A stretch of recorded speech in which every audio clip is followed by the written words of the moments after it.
58.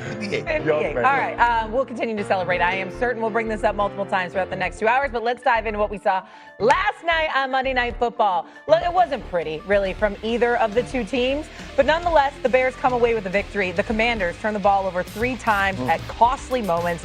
The defense could not stop the Bears' run game at all. The Bears let a double-digit lead slip away in the fourth quarter, but they capitalized on those Commanders' mistakes late in the game to kick the game-winning field goal. So here is Caleb Williams, who now has the Bears at 3-2. That's who we are. We fight. That's what Coach said. You know, we went 0-2 the first 2 games. We tied it back up, went 2-2, and now we're 3-2 because of our fight, because of our, you know, how we face adversity and how we come through and come together. I think it says a lot about our locker room right now. They're not just believing, but now they're starting to understand that, man, if this thing's close in the fourth quarter, then someone's going to step up and make a play for us. All right, so that's some good news. Again, there was some sloppy football from both teams here, but Canty, do you at this point now trust Caleb Williams and the Bears?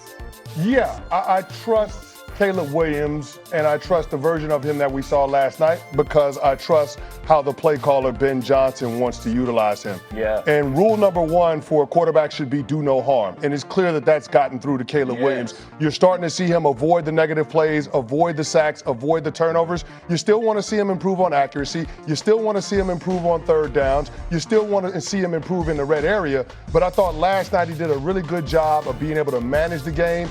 And in situational football, in key moments, he thrived, right? Yeah. You're talking about the Washington Commanders bringing that blitz on third down in that fourth quarter, and he beats the blitz by getting it out of his hands to DeAndre Swift. DeAndre Swift breaks a tackle. Marshawn Lattimore, shame on yourself because that was a loaf, but it ended up leading to a 55-yard touchdown and an opportunity to take the lead. So those are the types of things that Caleb Williams is doing now, and I think the message has been loud and clear from Ben Johnson. Don't rely on your ability to create the splash plays. Rely on the offense and let the skill position players around you do the heavy lifting. And it seems to have gotten through to him, and that's why this Bears team has gotten a little momentum, winning 3 in a row. Well, I can tell you this to you. I think that, you know what, definitely I would answer yes to this question in terms of trusting Caleb, because Caleb is trusting others. And that's really the key here. He's not trying to play hero ball and not trying to rely on his talent and looking at a Jaden Daniels and saying, this is what this brother's brought to the table. Let me match that or let me one-up that and go out there and play hero ball and find yourself making pivotal mistakes. I don't think that's the case. I think Ben Johnson has reeled him into such a degree in terms of, I know what talent you have. I believe in your talent.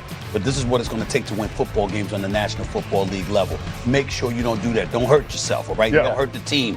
Prioritize making sure you protect the football, doing what you can for that. Then I look at them going out to a 13-0 lead, capitalizing off the turnovers. Why do I bring something like that up?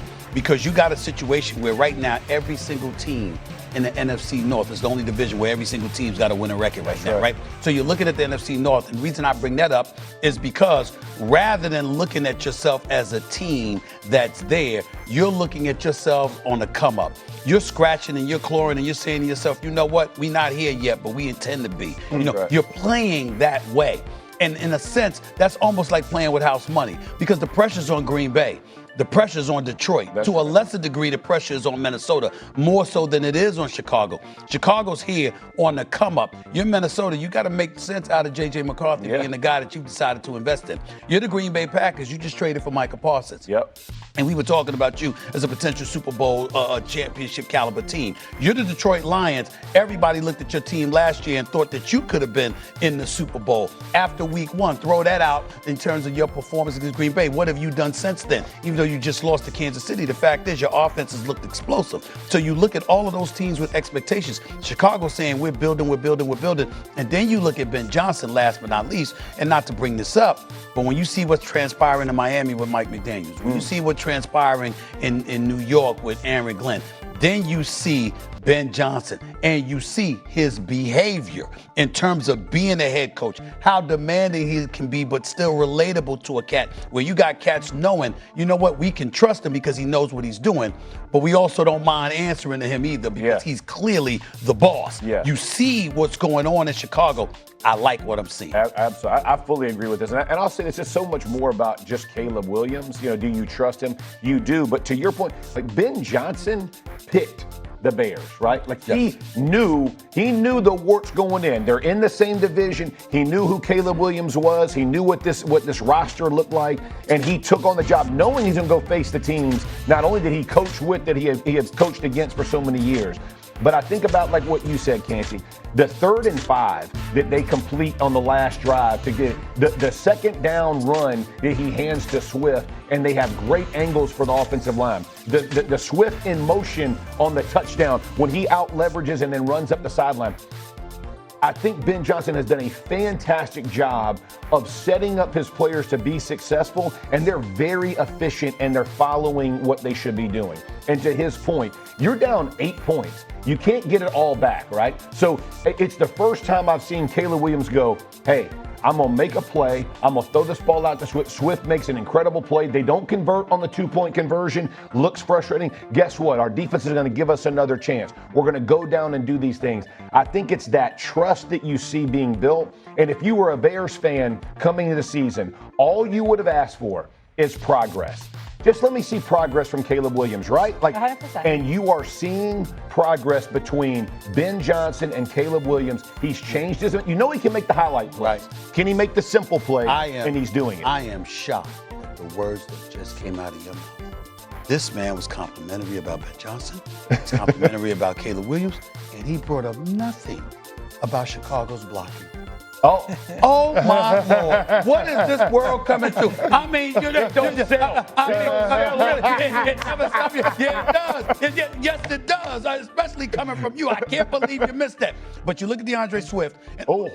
And the way he was running the football last night. Got to give it, no question, he lit it up. Their pass blocking, their run blocking more effectively. Their defense has 3 turnovers in each of the last 3 games. You got to look at it from that standpoint. They're like a +10 in the turnover margin right now. So you look at Dennis Allen and the way he's got their defense being opportunistic. All of those things are coming together right now and elevating their confidence. I appreciate all the compliments. Let me tell you guys, this is really good news. And you're right. All you wanted to see is progress from this Bear squad. And listen, look no further than a year ago in that same building against the Commanders, the Fail Mary, as we called it, in Chicago, right? It really transpired. The rest added to what was the demise of the season last year. So the Bears typically lose games like last night. Week 1 against the Vikings. They found now a way to win.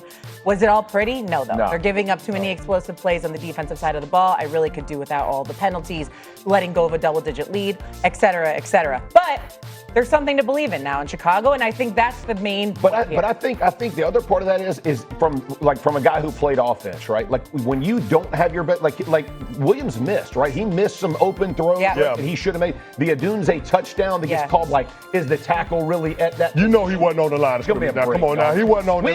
Don't do that, Jeff. Don't do that, Jeff. Y'all line it up like a fullback and you tackle. That's trash call. But listen, that throw, right? So you think they didn't even have their fastball, and they went.